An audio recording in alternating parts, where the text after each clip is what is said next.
বিয়ের ১.৫ মাস পর স্বামী জানতে পারলেন তার নববধূ একজন পুরুষ। বিষয়টি হাস্যকর হলেও এটাই বাস্তব। ফেসবুকে প্রেম, অতঃপর বিয়ে, তারপর ১.৫ মাস সংসার করে জানা গেল নববধূ একজন পুরুষ। এমনই এক চাঞ্চল্যকর ঘটনা ঘটেছে রাজবাড়ীর গোয়ালন্দ উপজেলায়।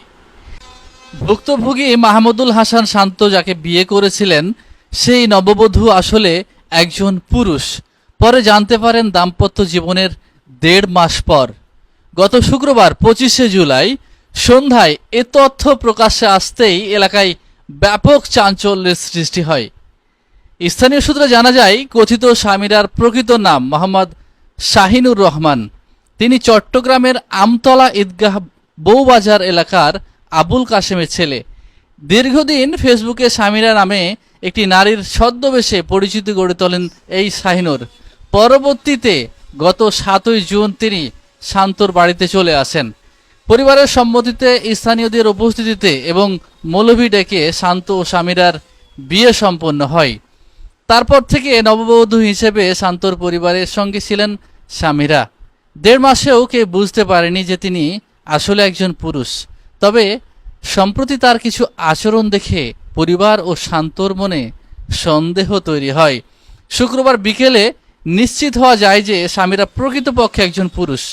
এই খবর ছড়িয়ে পড়তেই এলাকায় হইচই শুরু হয় এবং ঘটনাটি দ্রুত সামাজিক যোগাযোগ মাধ্যমে ভাইরাল হয়ে যায়। শান্ত গণমাধ্যমকে জানান, ফেসবুকের মাধ্যমে স্বামীরার সঙ্গে আমার পরিচয় হয় এবং প্রেমের সম্পর্ক গড়ে ওঠে। পরে সে হঠাৎ আমাদের বাড়িতে চলে আসে। পরিবারের সিদ্ধান্তেই আমাদের বিবাহ সম্পন্ন হয়। স্বামীরা জাতীয় পরিচয়পত্র না থাকায় কাবিননামা রেজিস্ট্রি করা হয়নি। বিয়ের পর থেকেই আচরণ রহস্যজনক ছিল তার। কাছে যেতে চাইলে বলতো আমি অসুস্থ, ডাক্তার নিষেধ করেছে। শান্তর মা মোসাম্মদ সোহাগী বেগম বলেন, একজন পুরুষ মানুষ আমাদের পরিবারের বউ হয়েছিল, অথচ আমরা বুঝতেই পারিনি। অভিনয় করে আমাদের মন জয় করে নিয়েছিল। এদিকে ঘটনা প্রকাশ হওয়ার পর শনিবার ২৬শে জুলাই সকালে পরিবারের পক্ষ থেকে শাহিনুরকে তার বাড়িতে পাঠিয়ে দেওয়া হয়। এ বিষয়ে শাহিনুর রহমান ওরফে সামিয়া বলেন, আমি স্বীকার করি শান্তর সঙ্গে যা করেছি তা অন্যায়, কিন্তু আমার হরমোনজনিত সমস্যা রয়েছে। ছোটবেলা থেকে আমি নিজেকে মেয়ে হিসেবে কল্পনা করি। মেয়েদের মতো পোশাক পরতে, সাজতে আমার ভালো লাগে। এজন্যই এই জীবন বেছে নিয়েছিলাম।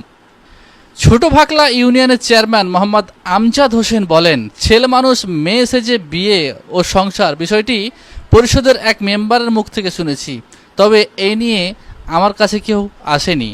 এ ব্যাপারে গোয়ালন্দঘাট থানার অফিসার ইনচার্জ মোহাম্মদ রফিকুল ইসলাম বলেন, বিষয়টি আমার জানা নেই। বিষয়টি নিয়ে এখন পর্যন্ত কেউ কোনো অভিযোগ করেনি, তবে অভিযোগ পেলে তদন্ত সাপেক্ষে আইনগত ব্যবস্থা নেওয়া হবে। বিষয়টিকে আপনারা কিভাবে দেখছেন? আপনাদের মূল্যবান মন্তব্য কমেন্ট করে জানান।